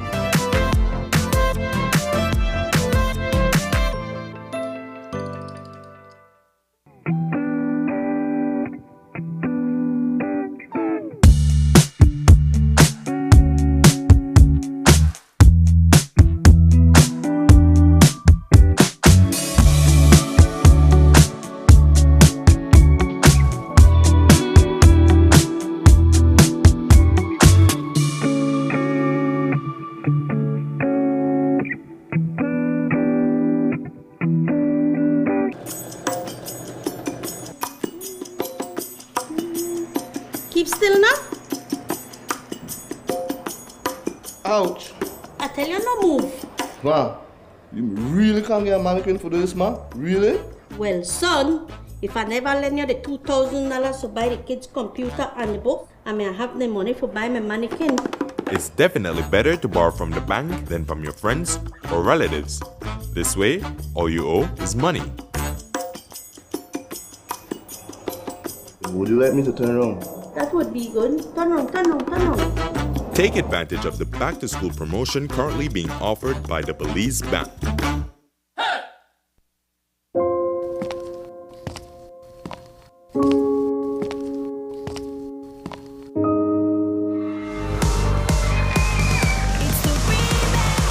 It's time to bring the energy and entertainment back to Tuesday nights. It's time for the return of KTV The Remix. We're looking for new talent for this year's competition. Auditions will be held at Channel 5 Studios in Belize City on June 25th and 26th from 9 a.m. to 3 p.m. You must be 16 years or older. Bring your best voice and come TV ready. Are you looking for low-cost television advertising?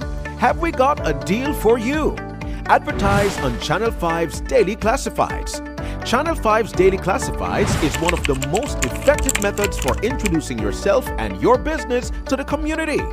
Use our Daily Classifieds to recruit employees, promote specials, promote your products or services, promote a business opportunity, increase traffic to your website and advertise items you have for sale. Let us help you to save valuable time and money. Call us today at 280-0013 or visit us at our offices on Coney Drive to discuss how we can help your business grow affordably. Channel 5 Daily Classifieds. Advertise today. When someone you love becomes a memory, the memory becomes a treasure. Channel 5 introduces the Daily Obituaries. The Daily Obituaries will broadcast all death and funeral announcements and memorials to honor your loved one's life and memories. The Daily Obituaries airs on Channel 5 prior to the evening newscast, with subsequent repeats at 10 p.m. and 12 noon the following day. It will also be placed online on our social media platforms, all for a standard package fee. Celebrate their lives and memories with Channel 5's Daily Obituaries. Honor in life and reverence in death.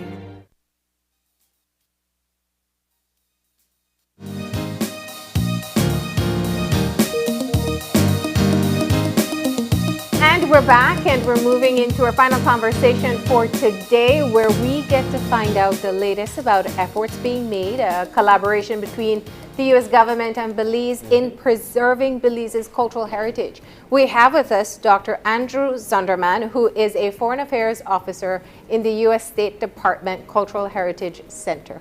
Good morning. Good morning and welcome, sir. Thank you very much for having me this morning. Really appreciate it. I'll tell you what, it's nice to have you in, and we know that this is definitely a topic we need to continue to have, because it is important to not take out things from this country and take it elsewhere. So let's start there. Preserving Belize's cultural heritage. What does that mean for us? What does it mean?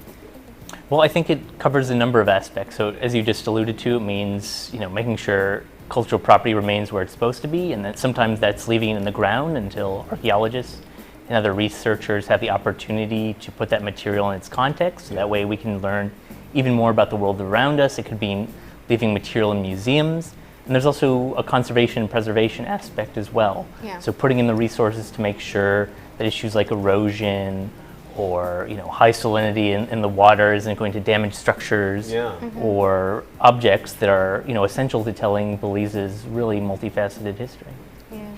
Now, a few years ago, Belize and the U.S. penned a memorandum of understanding in being able to work together in promoting this particular project. And I know that a part of your visit here is in being able to seek an extension to that project. Explain to us what we've learned since the initiation. Sure. So our two countries signed a cultural property MOU, a memorandum of understanding, in 2013.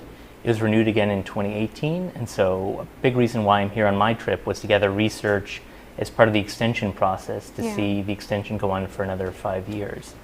So I think some of the key themes that I've been discussing with various members of the government of Belize as well as civil society have been, would have been some of the recent challenges. Certainly the pandemic has impacted, every government on earth and the services we're able to provide, including in the cultural heritage sector. Yeah. And also thinking towards the futures. The number of tourists are coming back.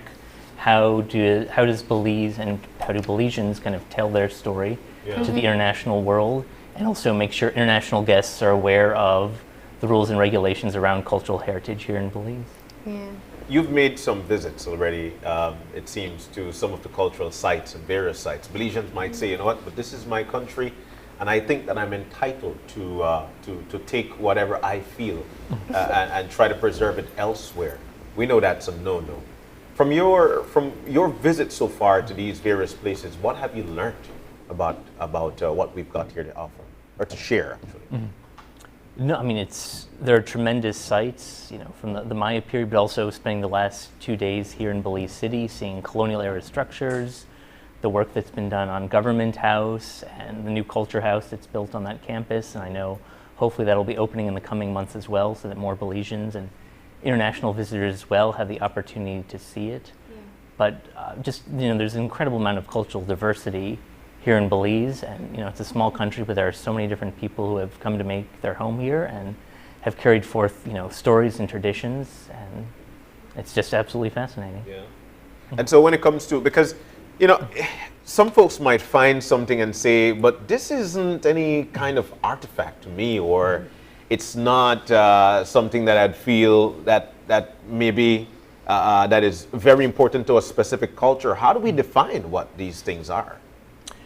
Sure. So generally, under Belizean law, I believe it's anything material that has been worked by a human person. So that could be something as simple as a stone tool to a nice elaborate oil painting. It's, it all shows our human imprint and the human experience. And I think, it's really important to preserve, because again, as I mentioned earlier, when you take an object out of its context, whether it's being in the ground or, whether it's a page out of a book, we lose so much of the story, we lose so much of the context that allows us to learn more about what happened in the past. Yeah. Yeah. I mean, it almost seems like when we talk about preserving culture, I think people often think of the less tangible things, the different ethnicities that we have, but we're really tapping into the historical context. This isn't a project that's just in Belize, right? Right. So Belize is one of 25 countries that currently have a bilateral cultural property agreement with the U.S. government. And so these all have to be renewed every 5 years. So I'm not the only one on the team, but we go all over the world. But you get lucky enough to come to exactly. Belize. I drew, the big straw. I got, the first lottery pick and got to come down to Belize this year, which I'm very appreciative of. Yeah. But, other people in our office at the Cultural Heritage Center are having these conversations around the world with other countries, trying to get an understanding of the local context around the protection, the interpretation, and the preservation of heritage. Yeah. And I think, as you were alluding to, heritage is more than just kind of the big structure or a particular pot, but intangible heritage is incredibly important, whether it's preserving languages, dance, theater, gastronomy, what we eat, that's been passed down through generation and generation, and maybe we're tweaking it here and there with new ingredients and new ideas, but it connects us back to the past as well. And how do you offer support in the intangibles especially? Sure. So for intangible cultural heritage, we have the Ambassadors Fund for Cultural Preservation, which allows the U.S. government to support projects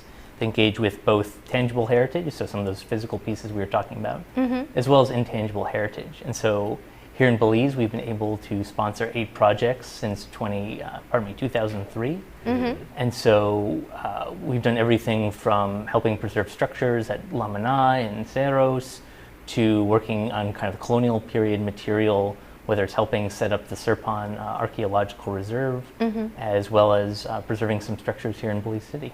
Yeah. I think this MOU is also with the opportunity of grants, right?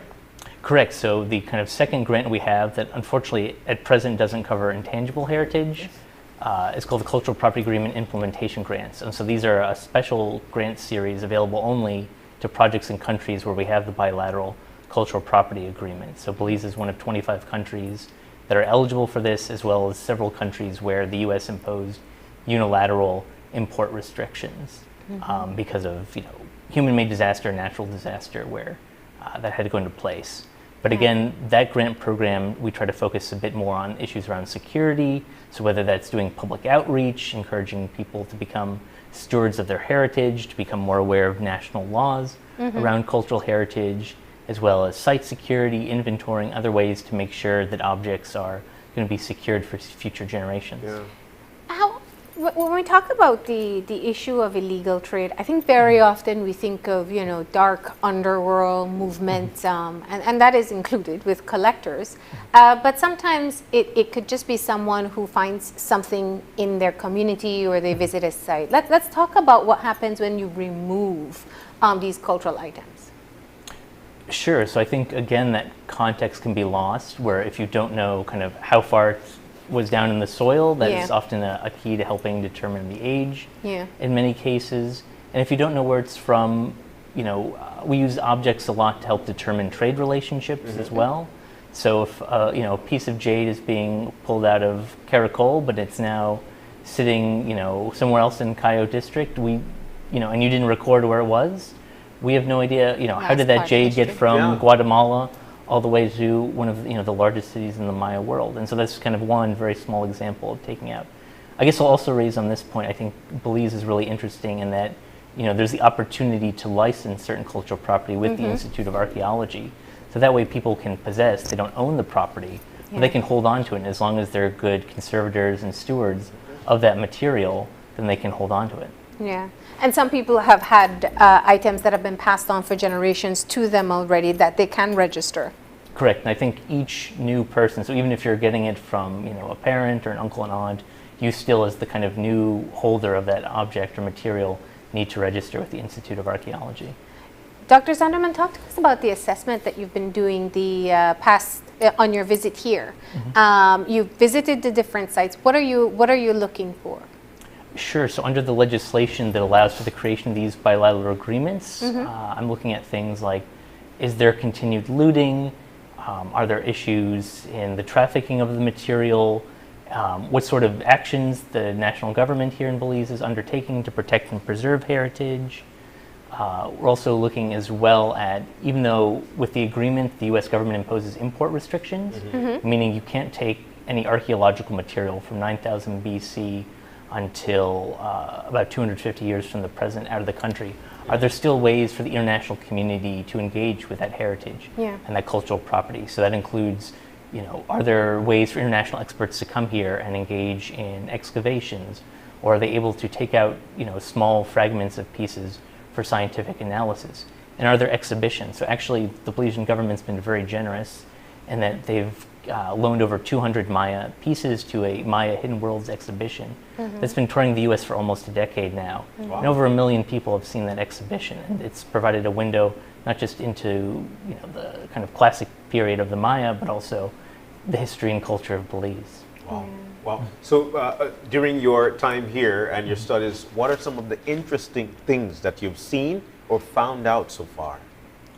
Sure. I think I've been really struck, and one of my favorite conversations, I've had many since I've been here, was the opportunity to meet with some of the faculty and students with Galen University's Department of Anthropology, and kind of seeing where the cutting edge, and both in terms of faculty and students, are viewing how the field, you know, the discipline of anthropology and archaeology should be taught in Belize, what skills are students going to need for the future as they become future leaders in the protection, interpretation, and preservation of Belize's heritage. And I think you did a grant writing seminar with them as well? Yeah, so in the morning we had this nice long conversation with the anthropology department. In the afternoon we had a grant writing workshop. So given my background, I focused on our two cultural heritage focused grants, but we also had other staff from the embassy presenting on just kind of general principles of writing grants for the U.S. government, because there are a number of opportunities available to potential international implementers. And so we tried to kind of cover some key principles of grant writing, making sure the kind of goal that you have as a potential implementer aligns with the particular grant scheme. I think another big takeaway that, you know, your audience here can also keep in mind is it's really important to reach out to the U.S. Embassy in Belmopan as you're developing your idea to make sure it aligns with the grant, with the U.S. mission here in Belize, and that way, you know, the hard work you're putting in here will find an even more receptive audience in Washington. You have mentioned, and you know, funny that you know, so far since you came, you've seen a lot of the inland areas of Belize, which of course holds a very important part of Belize's history. But you're right now seeing the coastal part of Belize, which of course holds a very important part of Belize's history. Any plans to do your studies on the coastal part of the country to find out what could be found and how important is that to you? So unfortunately, I'm not going to get to spend too much time on the coast. I have to, you know, write to my colleagues at the embassy and say, I need more time here. I need a few more days on the beach, but it's been just great. There's some colonial homes that need uplifting that face the sea, you know. Absolutely. And another area that's come up in conversation during my 8 days here is the protection of underwater archaeological sites. There you go. So whether that's shipwrecks, whether that's Maya salt works, certain scholars are starting to work in the underwater field, but that's a huge area where both the international community and Belizeans can come together and try to do more work in terms of monitoring these sites and assessing them, and hopefully being able to conduct some in-depth research and show, I guess, another page in Belize's history. I have a feeling he'll be back, though. Make sure that's a part of his letter. Probably part of his job. And let's shift focus for a moment, because I think that the experience that you've had in just seeing and experiencing the work that we've done in Belize to protect our own cultural heritage, how would you say we fare off compared to other countries? Oh, I think that's a good question. A lot of my research is here in Central America, and so I think, the countries of the region, not only is there often a shared material culture with the imprint of the Maya across the entire region, but a lot of the challenges are the same in terms of dealing with security issues, particularly at international border areas, which often create opportunities for people to engage in the looting and trafficking of cultural property. But I think I've seen some really kind of creative solutions, whether it's kind of the licensing opportunities here in Belize for people to keep material literally in their homes if they're good stewards and they're keeping in touch with the Institute of Archaeology. I think the kind of engagement here between NGOs that are providing protection and monitoring at national parks and forest reserves, which are not just sites of great natural beauty and the natural heritage of Belize, but they also often contain numerous archaeological sites that also contain the cultural heritage of Belize. So I think it's a particularly kind of interesting way that Belize is kind of managing, again, that issue of protecting sites, and again, trying to find ways to engage local communities as well. So I think there's been, both talking to people here in Belize, but I've also had conversations before going into this trip with other people who are spending time in the cultural heritage sector here in Belize, and they're always struck by the commitment by the National Museum, the Institute of Archaeology, the schools, to really get Belizean youth engaged with heritage, whether it's, I guess it's become relatively iconic to have a school trip every year to, of course, to an archaeological site, but then also doing kind of in-classroom outreach as well.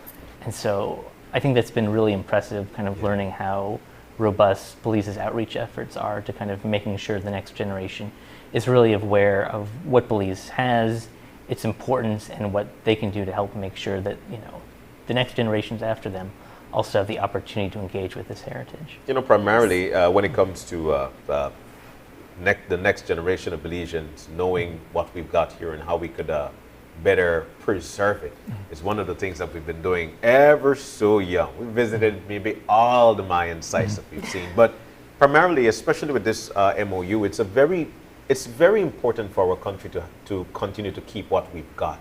But how do we continue to secure? For instance, some people might just take something, leave, and then still be able to pass. What about the security aspect of trying to secure what we've got here?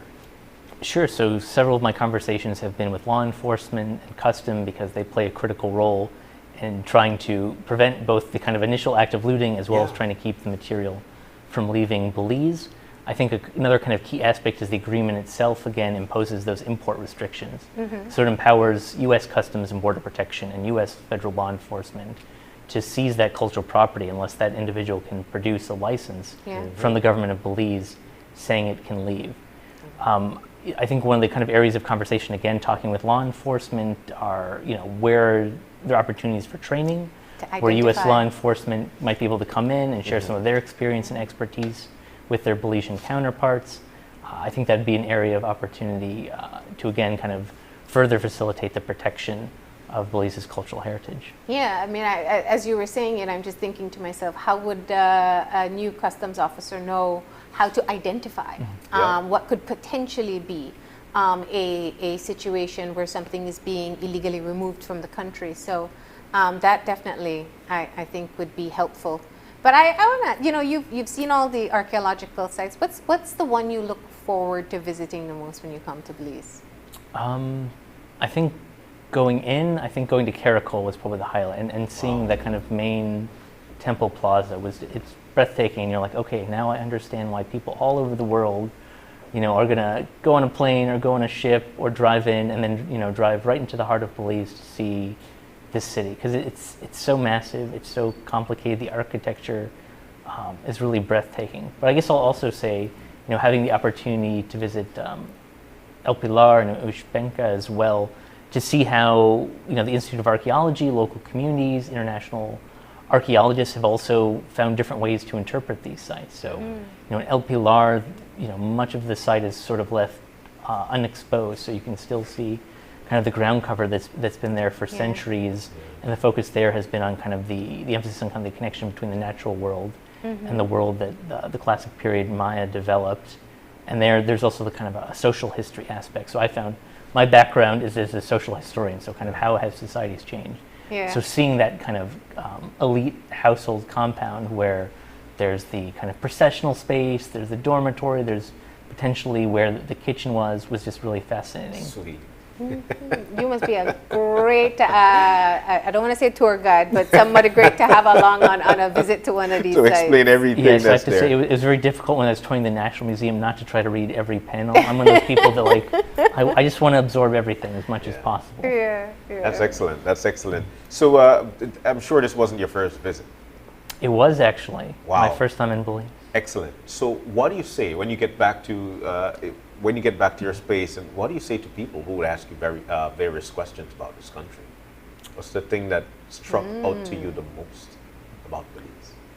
I think it is just incredible diversity, whether it's the linguistic diversity, the cultural diversity, the diversity of the history itself, and this a country of about 400,000 people, and it brings it all together. I think another just kind of immediate visceral reaction is just how green it is, and I guess being in the rainy season, I can see how it gets to be green. You need a little bit of rain to keep it so verdant, but it really is striking, and particularly having been in Washington the last year or so, where there's some nice parks there in the city, but there's nothing that compares to even just driving through any part of Belize.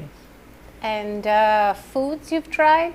Since you're talking about our culture, this is key to us, Sure. right? So the Institute of Archaeology staff, when we were doing our tour through Toledo District, took to a great cafe, so I got my red beans and rice. I regret not taking an extra couple spoonfuls of the stew beans. Okay, the good. stewed chicken.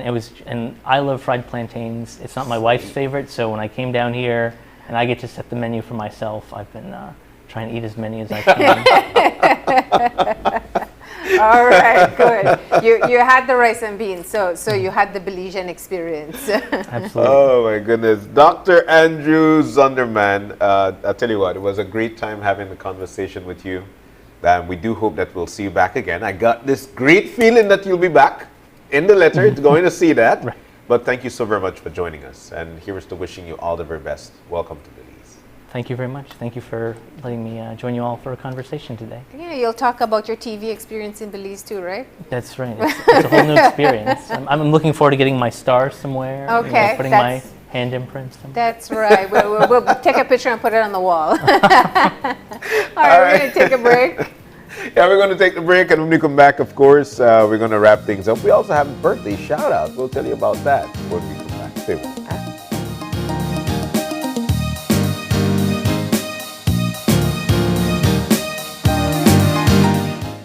It's almost lunchtime and Alice is getting hungry and forgot to bring cash. She remembers that eCash now has a geolocation feature in which she can easily view the eCash merchants near her, especially restaurants. Her co-workers also ask her to order food for them. Chicken chow mein, please, and a Coke. The merchant sends her the payment link.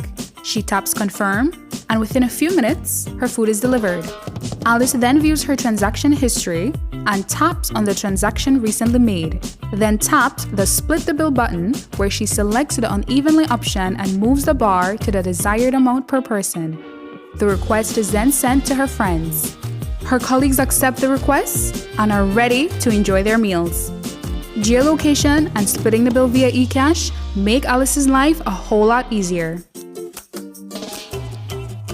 My parents always said, when it's time to build, invest in quality products that last a lifetime, even if it means paying a little more. It is now my turn to invest in my own home, and it's not even a question. It has to be Oran Windows. My contractor recommends Oran because of the heavy-duty construction, the thickest gauge blades on the market, and the dual locks that allow lower louvers to close independently for privacy while the top remains open for airflow. These features make Oran aluminum louver windows the best on the market. With Oran aluminum louver windows, You get strength, durability, and beauty with an added layer of security and protection against debris and damaging winds. Come in and check out the variety of sizes and colors at Design Depot, located at Mile 3 Philip Goldson Highway in Belize City. With the touch of a finger, we can easily unlock our phones and securely gain access to our data. This technology is called biometrics, and the Social Security Board is introducing fingerprint recognition to make transactions and handling of your sensitive data secure, fast, accurate, and convenient. Is your identity safe? Fingerprint recognition will keep your Social Security record secure and confidential while making your access fast and easy. It protects your identity. Is your name a common one? Fingerprint recognition uses your unique characteristics, ensuring your hard-earned benefits go directly to you, the rightful owner. Tired of all the paperwork? Fingerprinting makes this hassle-free. Your convenience and your information security is our priority. Fingerprint recognition is here. Social Security at your fingertips.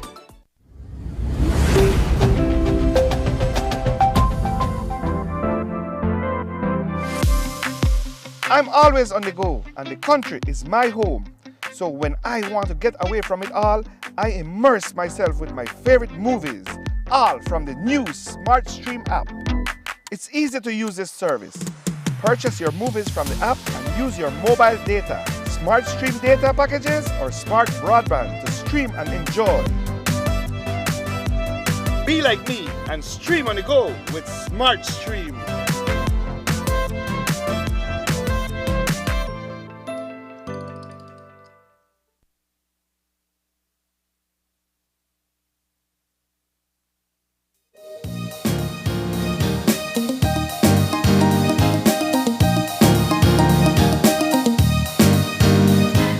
Just like that, we're back, and we had some wonderful conversations to actually start your morning right. We're so thankful that we had them. Of course, kicking things off, the Belize Hotel Association. They've got their big AGM coming up, and they've got a keynote speaker that's going to light the place up. It's going to be great, and so much to learn from it, including some auctions, and you could be a part of it as well. You register and take part. It's going to be this Friday at 9 a.m. at the Belize Biltmore Plaza. That's right. And, members will be able to hear the keynote speaker who is visiting from Jamaica. Mm-hmm. But of course, that early morning session, there's a lot that's going to be taking place in terms of conversations on industry trends.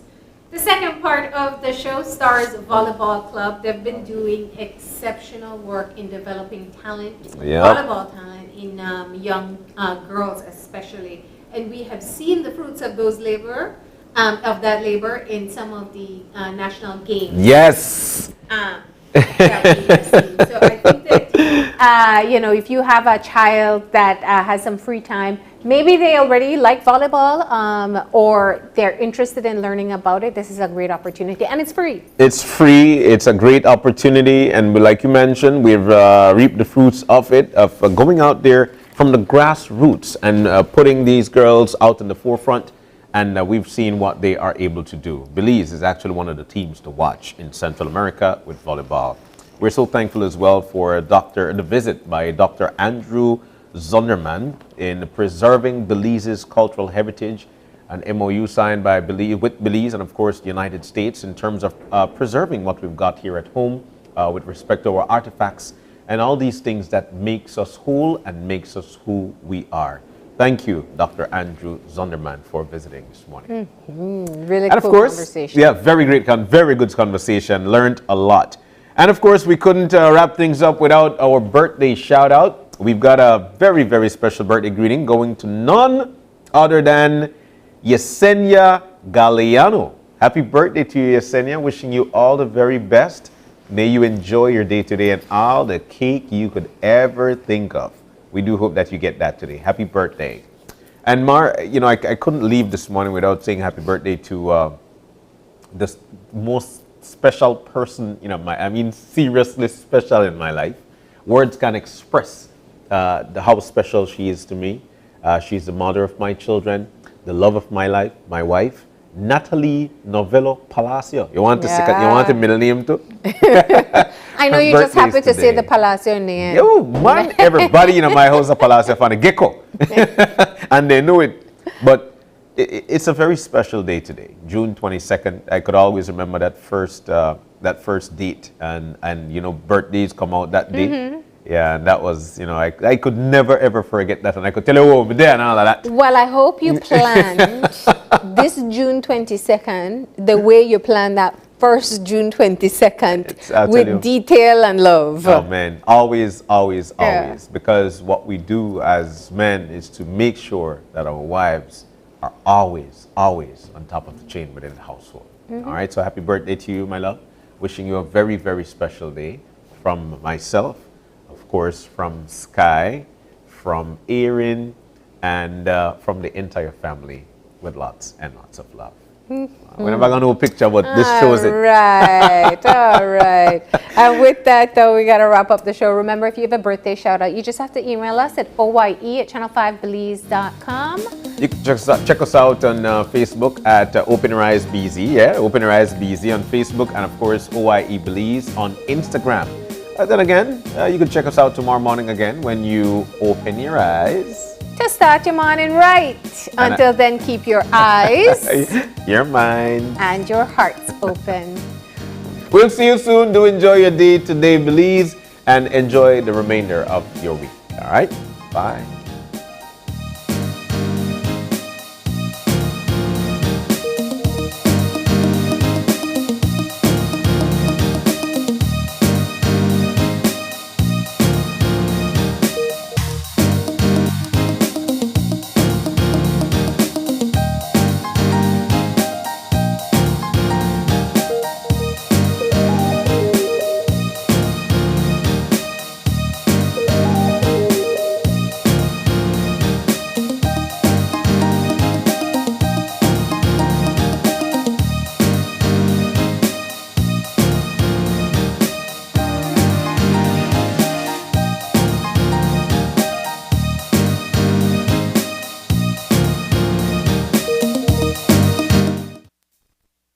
Open Your Eyes was brought to you by the Belize Bank. Our country, your bank.